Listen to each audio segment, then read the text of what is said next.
Greetings, my relatives. My name is Tony Gonzales, your host today, The Eagle and the Condor, Sunday, September 15th. And I'd like to start off by extending greetings and blessings to indigenous peoples whose lands we walk on, particularly here in San Francisco, the Moekma Ohlone. And for our viewers to know that the city of San Francisco, before it was even that, or Yerba Buena, it was Ilamo. So welcome to Ilamo, everyone. And my relatives, before I do introduce our guest today that we have in the studio, and that is John Curl and Shar Suki and Lakota Holder. I would like to remind you that just Tuesday, September 12th, was the birthday for Leonard Peltier. And to know more about political prisoner Leonard Peltier, now in prison, 44 years, that's over 15,000 days, at 75 years old. He'd like to hear from you, so go to the website at www.whoisleonardpeltier.info. And also on Wednesday, September 11th, is the infamous date 9/11 and the destruction that went on in New York City on that fateful day in 2001. And we mourn for the loss of the peoples that were involved there, and we salute all the workers, first responders, including all the firemen and Indian peoples that were involved indeed in that fire rescue. We offer our condolences to their families, but at the same time, my relatives, we should be looking and questioning the budget of the United States military and how it exceeds any other country in the world with military bases all around. We're talking about a perpetual war of intergenerational proportions. So let's be conscientious of that as well.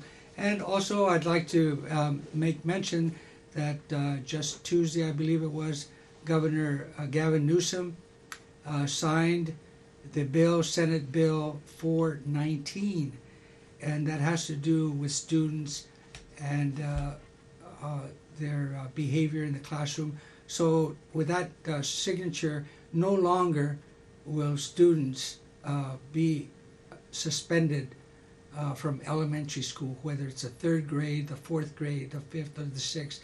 No more suspensions.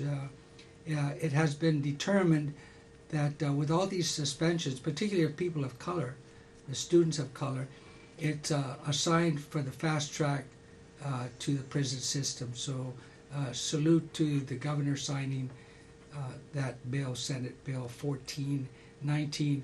And here, as I said, in the studio, we do have Mr. John Curl, longtime friend of ours, and in the Bay Area community, and Shar Suki and Lakota Holder in the studio. And John, we invited you because Indigenous Peoples Day in Berkeley and a powwow on October 12th. Tell us a little bit about that, and yourself too included. Well, we've been doing Indigenous Peoples Day and the powwow for this is our 27th year, and we started in 1992. And it was this all happened because the United States Congress had declared the Bay Area as the center, supposedly the national center of what they considered a celebration of the 500-year commemoration of that being 1492 to 1992. And we knew we had to respond to that, because many of us here knew that Columbus was just not an adventurer. He wasn't just an explorer. He was also an imperialist, and he was the leader of the first the military expedition to conquer Native people in the New World, and to start a new imperialism, and to take over this continent for Europeans. And so and also he started the transatlantic slave trade, and he personally was responsible for the murder of hundreds of thousands of Native people. And at that time, people in the United States, very few people knew that, but a few of us were aware of it. So we knew we had to respond here in the Bay Area. And there was an organization that several organizations organized a conference in Quito, Ecuador, of Native people from North and South America to get together to decide what to do about it. And like a preparatory conference of sorts. A preparatory conference of sorts to confer and to figure out what would be an appropriate response. And I was sent down there by the mayor of Berkeley to just to hear what the Native people. The mayor being Lonnie Hancock. What the Native people of the Americas had to say about it, and what they suggested that we should do about it. So this was for like a global coordination. This is for a global coordination. There were people there from all over the world. There were hundreds and hundreds of people from different tribes and Native nations from mostly from North and South America, but also people from other parts of the world also. And after a 4-day conference, the conference resolved that we transform this day, October 12th, 1992, into a day of liberation. And then when we got back, resistance, and when we came back here, there was a major conference. And first it was started at DQ University, and then went down to Laney College. And that conference resulted in an organization which we called a Resistance 500, which was given. The name was given by Native elders at the conference, and the conference resolved that we each go back to our communities and transform what was then Columbus Day into Indigenous Peoples Day. So I and other people brought that back to Berkeley. And we explained what the real history was, which at that time was really a hidden history, which very few people knew. But when people realized what the true situation was, there was very little opposition in Berkeley. Most Berkeley got together as a community, and the city council unanimously declared that October 12th would now be celebrated as Indigenous Peoples Day. And John, you mentioned the gathering held at DQ University. Yes. That's the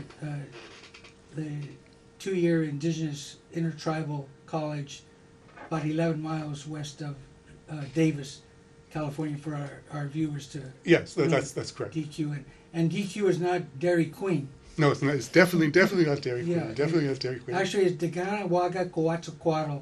Yeah. But these are sacred names we hardly use.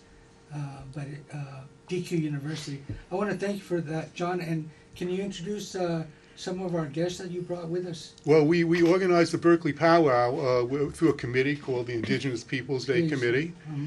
And 2 members of the committee are here with me.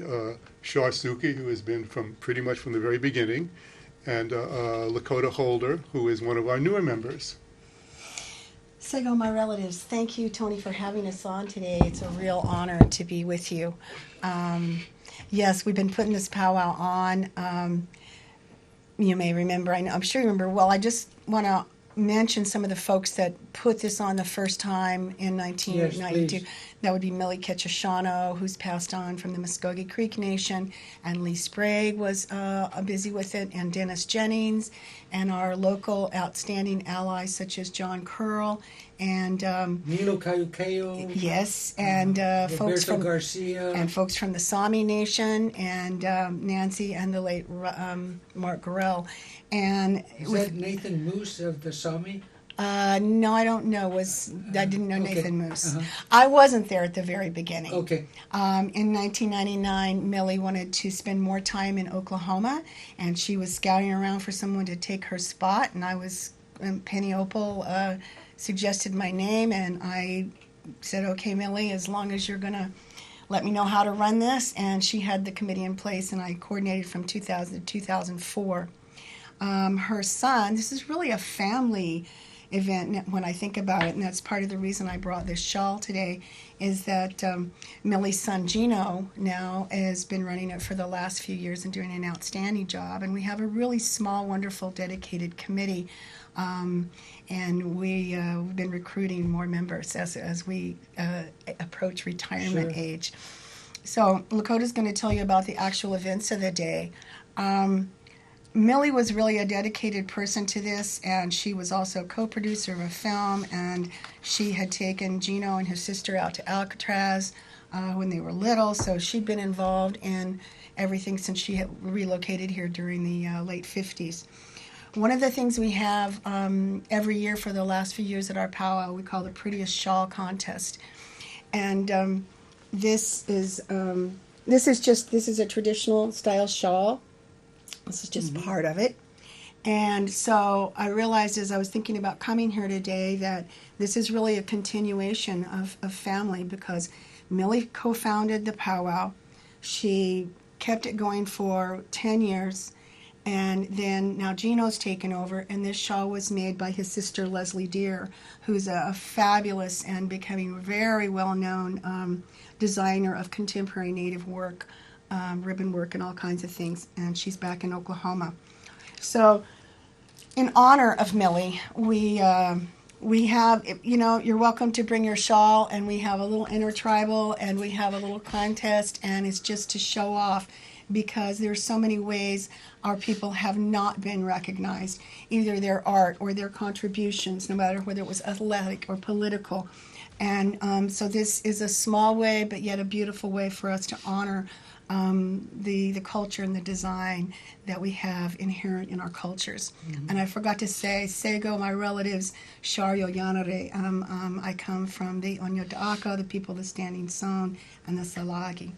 And I'm honored to be the volunteer coordinator on this year's powwow, and it's a challenge. And if you want something fun to do to contribute to our powwow, please get a hold of us, and I'll let you know in what way you might be able to contribute, because we're all nonprofit, and it's we got to have folks contribute in this way. Thank you, Shar. Yeah. And for our viewers who haven't gone to a powwow, this is the time to come to the Berkeley Powwow, which is the first city in the entire country, across the country, that the city declared it as Indigenous Peoples Day. Exactly. And I'm glad you mentioned for women to appropriately, if you will, Yes. come with a shawl if they want to enter the circle. Yes. And dance and engage. And ask people. questions of us. We'll be there. Ask questions. If you don't know what it's about, please feel free to ask questions of folks by the MC stand. We'll help you in any way we can, because you're right. There is a certain protocol at powwows. And this young lady here is Lakota Holder. I'm going to steal the introduction from you. Please do. And I'm blessed because she allows me to be one of her honorary aunties. And she's been dancing since she was a little girl. And we're really glad to have her on the committee this year. It's great to have fresh ideas. And she's going to let us know the details of the powwow. Please, Lakota, welcome to the show. Thank you. As was mentioned, my name is Lakota Holder. I'm a second generation relocation product. It's always been very important to me to participate in powwow. As somebody who has survived the relocation and the termination era, powwow has been integral in keeping me connected to my traditions. So the powwow goes from 10 a.m. to 6 p.m. Gourd dancing will begin at 10, and grand entry will be at noon. There will be exhibition dancing. Of course, there'll be a contest. There's going to be honor songs, and then, as was mentioned, the Prettiest Shawl Contest. There's also going to be raffles, raffle ticket sales, and plenty of vendors will be donating the raffle prizes. I'm going to mention that we're also, be sure to come by BART if you can. Parking is a challenge, but it's a real easy walk from BART. And everything is free, and you might want to bring your own blanket or chair if you're not used to coming to a powwow. There's usually no seating. The seating's only for drummers, dancers, and elders. And be sure and bring water.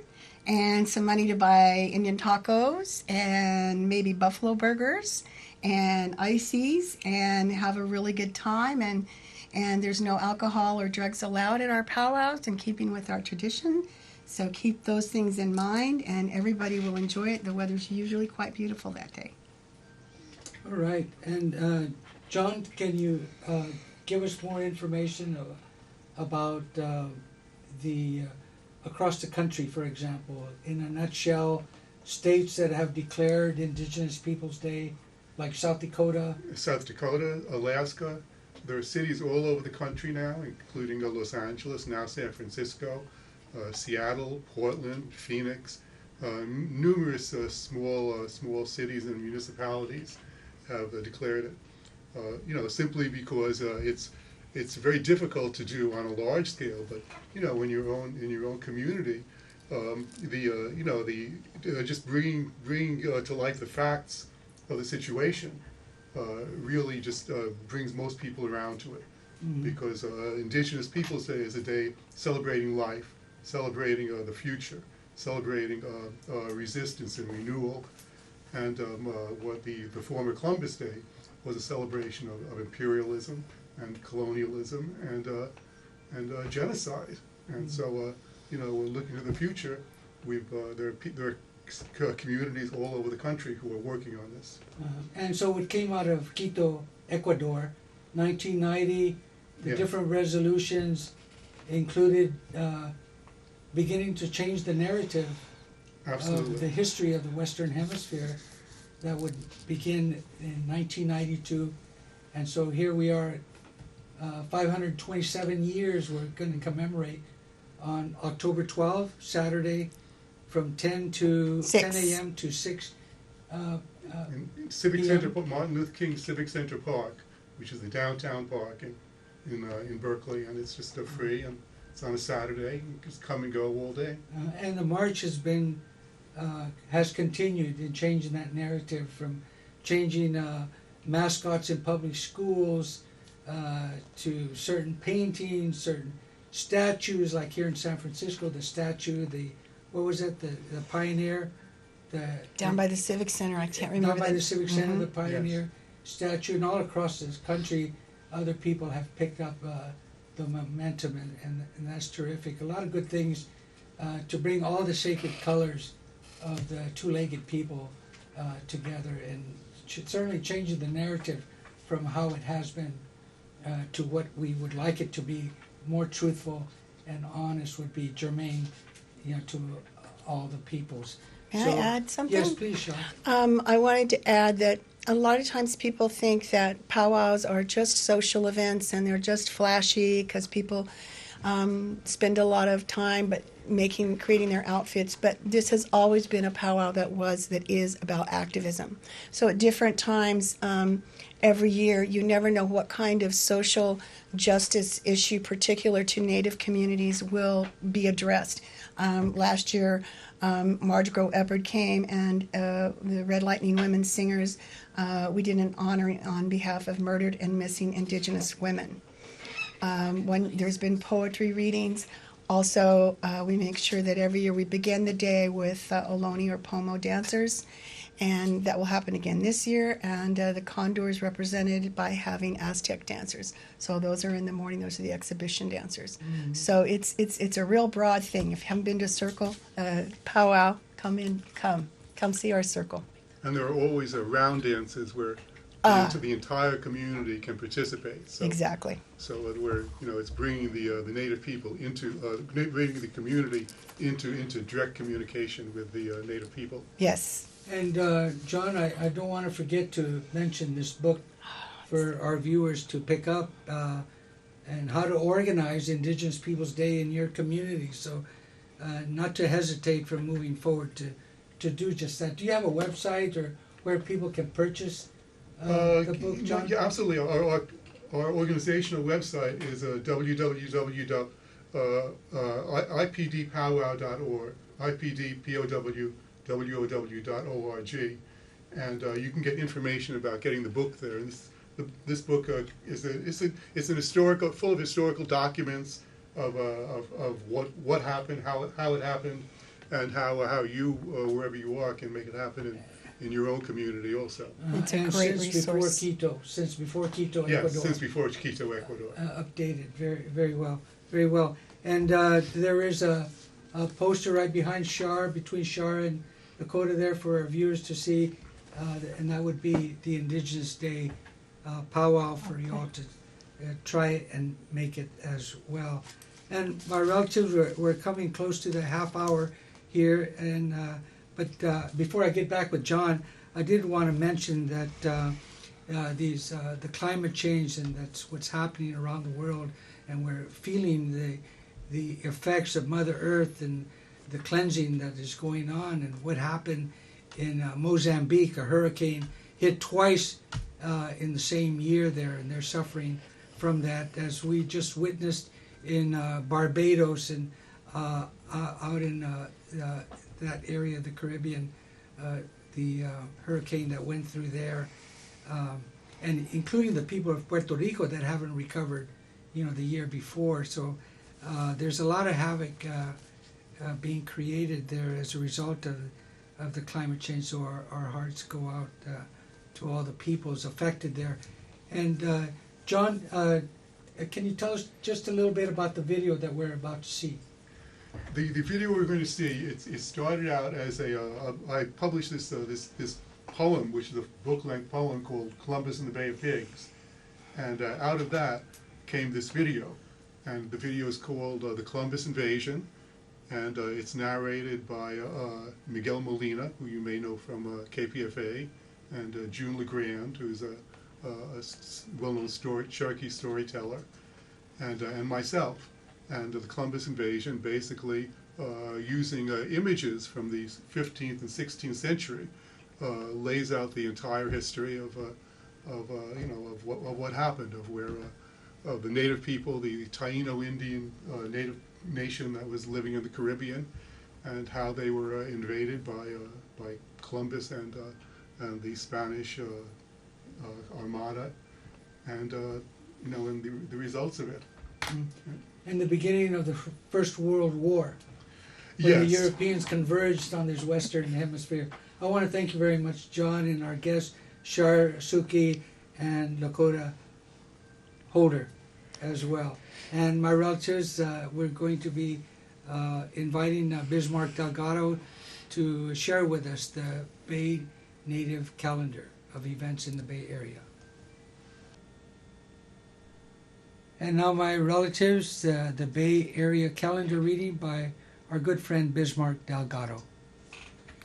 Hello, my relatives of the Bay Area. We have some events for you concerning the Native American months, and one of the first events is that Intertribal Friendship House in Oakland, California asks you to join them in an evening with Miss Ann Whitehat, Cherry Foytlin, Mark Tilson from the Loewe camp in Louisiana, and they're here to educate us about the new pipeline in the area and how we can stop that pipeline from being built. The Protectors, Defenders, Water, Land, and Life. That's Monday, September 23rd, 2019 at the Intertribal Friendship House, starting at 7 o'clock. The Intertribal Friendship House is located at 523 International Boulevard in Oakland, California. Once again, that's Monday, September 23rd, and that is an education forum from Miss Ann Whitehat, Cherry Foytlin, and Mark Tilson, educating the pipeline proposal in the state of Louisiana and how it affects the indigenous community and how we want to oppose the pipeline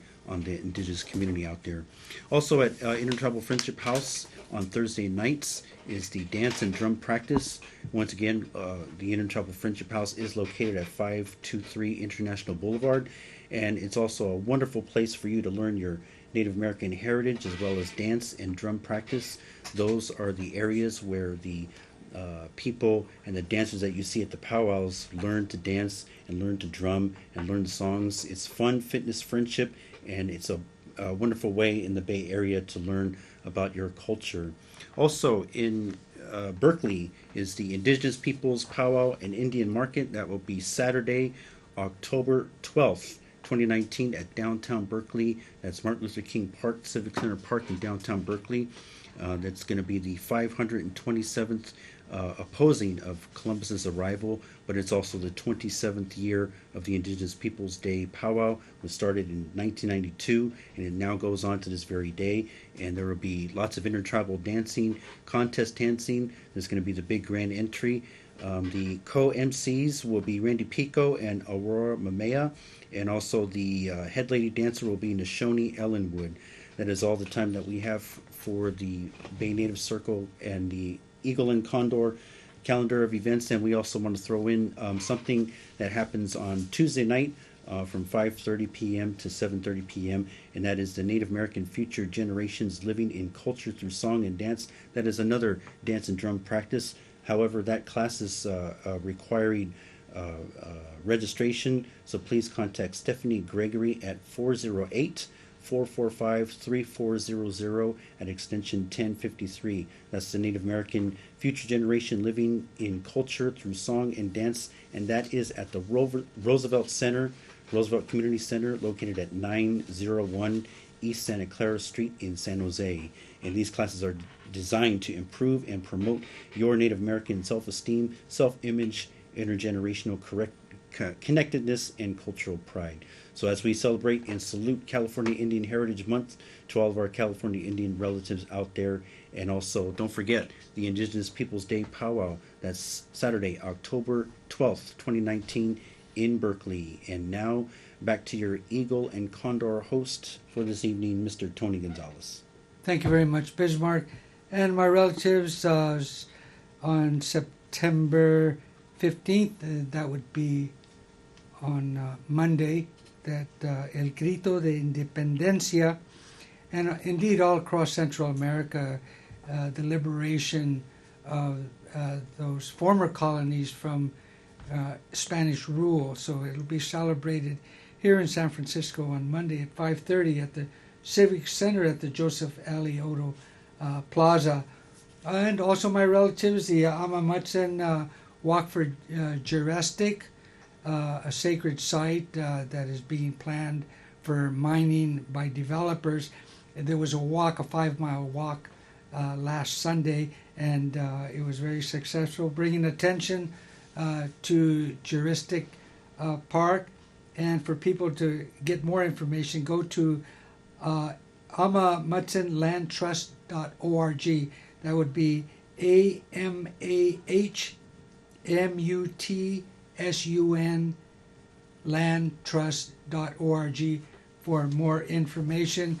And also there's the Green Film Festival coming up the 24th through the 29th, and among those is Honor the Past to Shape the Future, and that's the Ohlone Women Reclaim Their Homelands with Anne-Marie Sayers. And by the way, that same film, honoring the past and our ancestors, will be screened at the annual AIM West International Film Festival that begins Sunday, October 13, at the Eric Casada Center from 2 to 7, and then at the Roxy Theater on Monday the 14th from 6 to 9. And our feature film will be Ama, A-M-A, Ama, in Navajo, meaning mother, many other languages as well, but it's about the impact of sterilization of Indian women in the United States without or their consent. And go to aim-west.org for more detailed information about coverage that we just conducted here. And that brings us close to the closing of our program, my relatives. We'll see you next time on the Eagle and the Condor.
Most of the images you are about to see are between 400 and 500 years old.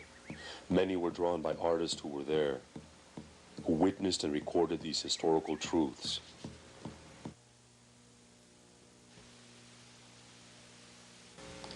An ancient Maya prophecy says that the American Indian people will undergo 500 years of suffering.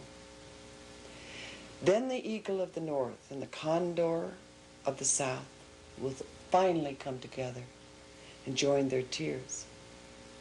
And when they do, the Indian nations will be reborn.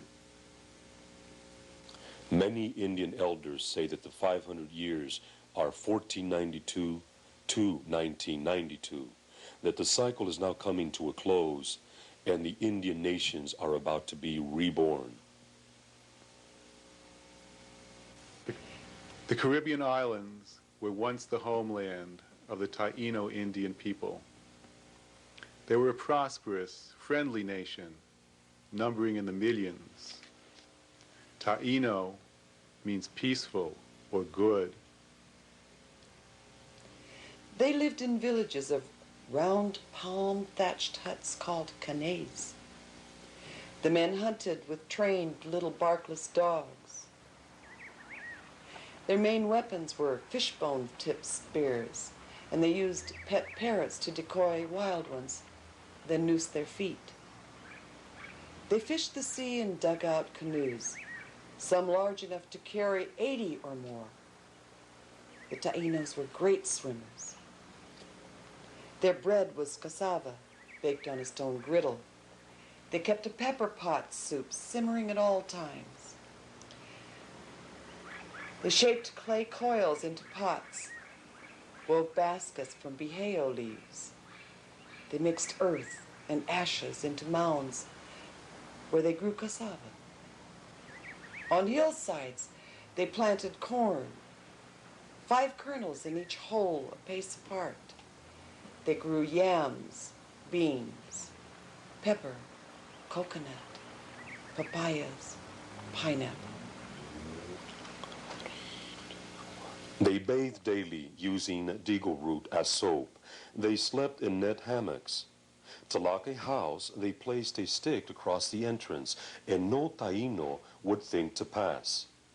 They wore ornaments of gold, shell, and bone, and almost no clothes. At the hub of each village was a plaza, a ceremonial center with a temple, a court where they played a ceremonial ball game, and the bojillo, home of the cacique or chief and his or her extended family. The cacique could be either man or woman, such as the powerful and wise Ganabo and Anacaona. The cacique's job was the village welfare, assigning the daily work routine and making sure everyone got a fair share. Their only rivals were the Caribes, who lived on faraway islands and raided occasionally in search of women. Then one day, 3 huge ships appeared offshore with strange people on board. Many said this was Guamikina, the culture giver, returned. Ages ago, Guamikina had come down from the sky in a great ship and taught the people the Taino way of life. When he was through, he returned to the sky, but said he would come back someday. So, many thought these new strangers were Guamikina and his people and went to greet them with precious gifts. But at the very first island the ships touched, called Guanahani, the strangers kidnapped 6 Tainos and took them away. The ships continued on to other larger islands, but off the shore of Haiti, one of their ships hit a reef, fell on its side, and split apart. The Tainos rescued the strangers. The year was 1492. The ship was the Santa Maria, and Guamikina was Christopher Columbus. Columbus was lost and thought he was near India. So he called the Taínos Indians. He was looking for China and carried a letter from the King and Queen of Spain to the Emperor Kublai Khan. He traded the Taínos little bells and mirrors for their gold ornaments. The Taínos treated the strangers like honored guests. They built Columbus a village and fed his entire crew for weeks. And finally, Columbus sailed back to Spain, leaving 39 men behind. 10 months later, he returned at the head of an armada of 17 ships, 1,500 soldiers, horses, and cannon. He returned with his army because Columbus was just not an explorer. He came in search of gold and power, not just to discover the Indies, but to conquer them. Columbus was the first military leader of the European invasion of the Western Hemisphere. He had cut the deal with the King and Queen of Spain that he would become governor of all lands he could conquer, and they would share all the gold, silver, pearls, gems, and spices he could grab. The land route from Europe to the wealth of Asia had been cut off by the Islamic nations. So the expanding European powers searched for a new route. The Portuguese began sailing south around Africa, attacking African nations along the way and monopolizing that route. So Spain turned to Columbus's proposal of crossing the ocean to reach Asia. Columbus found islands just where he expected them, but he thought he was in the China Sea when he was really in the Caribbean. The Western Hemisphere was fully populated by about 100 million Indian people. The northern nations had highly developed social systems, stressing harmony and balance with the earth. Central Mexico was a network of stone city-states, home to the Mexica nations, inheritors of the great civilization of Teotihuacan. The Mayas of Yucatan and Guatemala had a fully written language. Their astronomy and mathematics were in many ways superior to Europe's. The Incas organized the Andean peoples into a system that provided for all their every material needs. The rainforest peoples, like the northern nations, stressed a way of life of harmony and balance.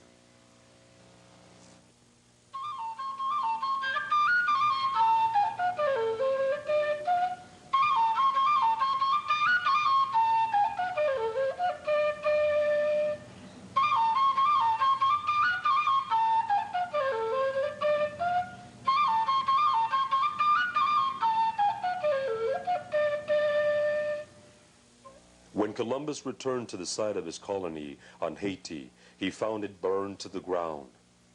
The Spaniards had abused the Taíno people, forcing them to be servants, molesting the women until the most powerful cacique on the island, Caonabo, came down from his home in the golden mountains of Cibao and killed them all. Columbus sent a messenger to Caonabo offering to make peace. Caonabo accepted, but Columbus seized him and put him in chains. Then Columbus sent the army to attack. The Taínos resisted, but their fishbone spears were no match for guns, cannons, swords, armor, horses, and vicious dogs. Columbus led the first Indian massacre. And when the Taínos were finally defeated, Columbus demanded that all Taínos become Christians and that each Taíno in Cibao pay him a bellful of gold every 3 months. The penalty for not paying was amputation of the hands. The gold the Taínos possessed had been collected over many generations, and within a season, Columbus had it all. And the only way the Tainos could fill their quotas was to dig it from the river banks. And soon the streams were filled with whole families desperately trying to find enough in time. They began to flee to the highest mountains and remotest spots, leaving their crops unplanted, and famine stalked the land. But now, the Christians came after them. When the Tainos caught a Spaniard now, they melted gold and poured it down his throat. But Columbus still couldn't get enough gold. So he sent shiploads of Tainos to Spain to be sold at the slave markets.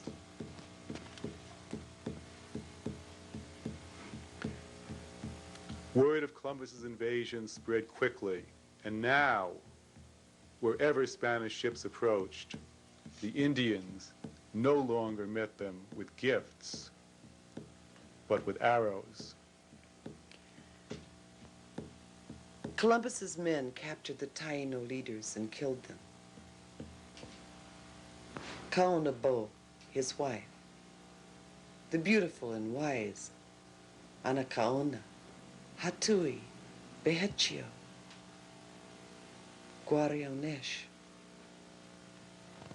Soon the Caribbean fell to the Spaniards, and the entire Taino nation were made slaves, as well as their neighbors, the Caribs. Millions died as slaves on the plantations and the mines, of exhaustion, disease, and hunger. Those hiding in the mountains saw that all was lost, and thousands jumped from cliffs, hanged or stabbed themselves, or drank cassava poison. And so the island of Haiti, a land thriving with millions of people when Columbus arrived, within a short time was almost depopulated. But Governor Columbus abused the Spanish colonists just as he had abused the Indians. So the king disposed him and sent him home in chains. Columbus's actions caused the deaths of over 2 million Indian people. He began the European slave trade in the Western Hemisphere. He cast the mold for the genocide of the American Indians. Even with him gone, the mold had been cast. The conquest and slaughter raged on. Haiti, Cuba, Puerto Rico, Jamaica, the Antilles, the Bahamas, millions of Taino Arawaks dead, the entire nation murdered. But even then, the slaughter in the mines and plantations continued with new victims, Caribs, Aztecs, and Mayas from the mainland, and slaves from Africa. Over 50 million Africans died in chains on European slave ships from Africa to the Western Hemisphere.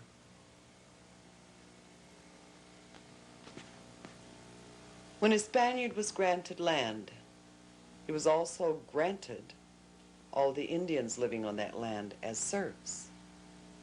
This was the encomienda system used to subdue all Spanish America. The invasion continued with new leaders and reached the mainland. The first nation they met were the Mayas, who were more culturally advanced in many ways than the Europeans, with a written language and superior astronomy. The Mayas lived in city-states throughout the peninsula of Yucatan. Even though the Mayas had little gold, in 1517 the Spaniards attacked.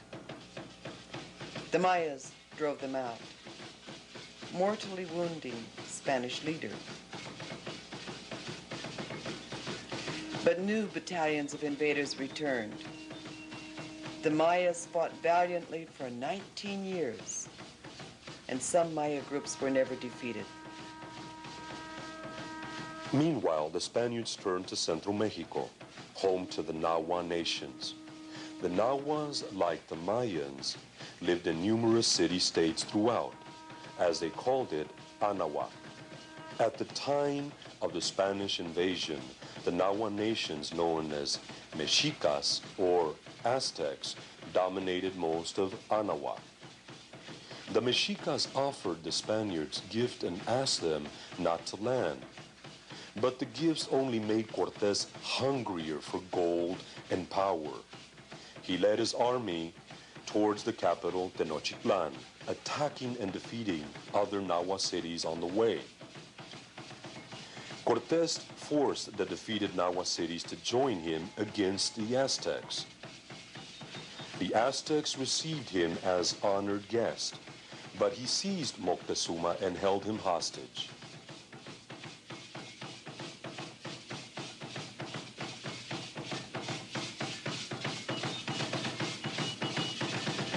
The Mexicas fought bravely, led by Cuauhtémoc,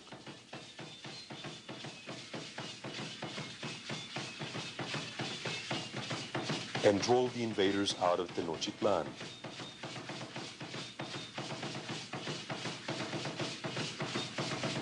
But the Spaniards returned with ships and cannons.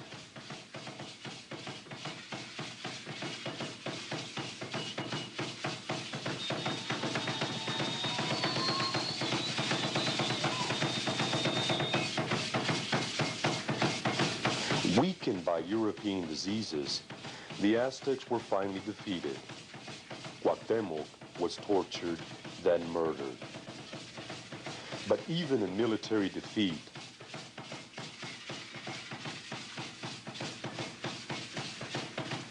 the Mixteca people learned to survive. The invasion moved south into the Mayan highlands.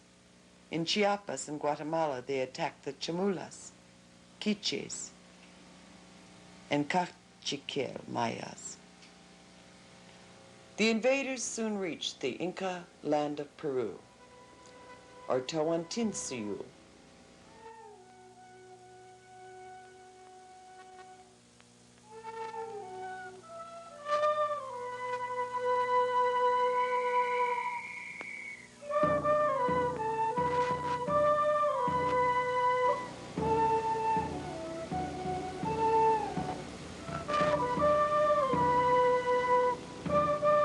The diseases of the Europeans arrived even before they did and ravaged the population. The Inca Atahualpa welcomed the Spaniards, but they suddenly attacked.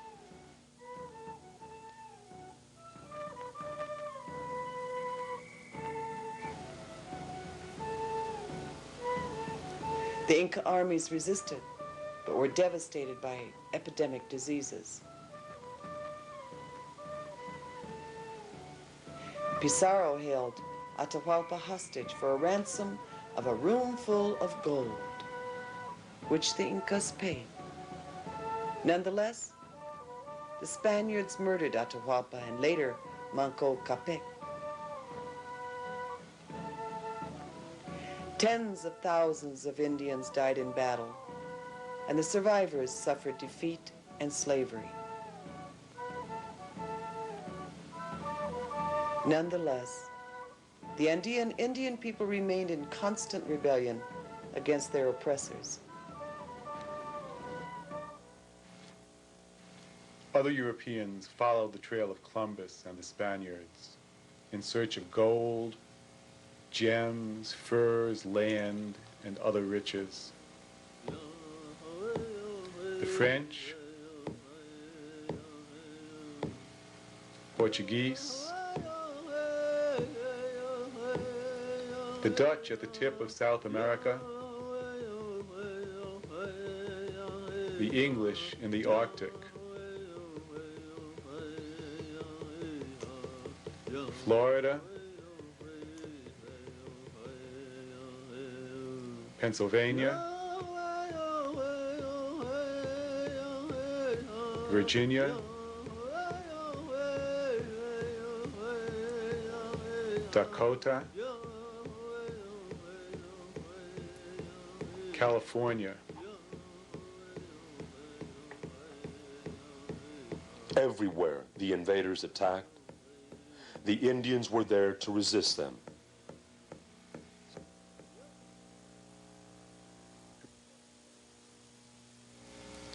Despite 5 centuries of genocide, with over 50 million deaths, the Indian people have never ceased resisting and have survived, holding fast to traditions, culture, and land as much as possible.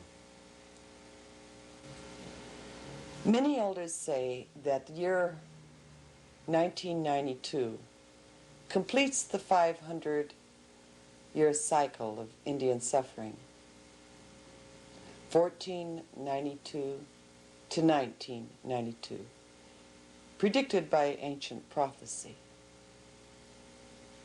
Many elders say that the cycle is now at its close, that the eagle of the north and the condor of the south are finally coming together to join their tears, and as they do, the Indian nations are being reborn.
And so I say to America, I want you to remember our past.